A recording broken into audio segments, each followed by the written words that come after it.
Un altre sector en què el públic és molt important és el món de la cultura. Des del mes de març, la cultura també s'ha vist molt afectada per les mesures de seguretat. El sector ha reivindicat tot l'esforç que han fet per adaptar-se, però tot i així sembla que serà un dels més perjudicats. El sector cultural ha quedat tocat. L'Acadèmia Catalana de la Música certificava el 18 de juny pèrdues de 5 milions d'euros en tot el sector. Dels 400 festivals que s'organitzen a Catalunya, només se n'ha fet una petita part de manera adaptada. Però molts s'han hagut de cancel·lar de nou amb l'aparició de rebrots. El govern ha dissenyat un pla de rescat de 31 milions d'euros i n'ha destinat 5 milions més a un pla d'ajudes d'urgència per a professionals del sector.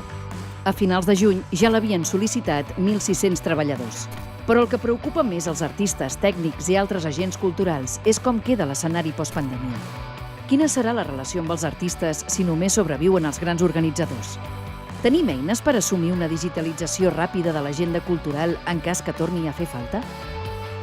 Convidem a la taula de debat el 6è guanyador de la nit d'un guardó d'honor.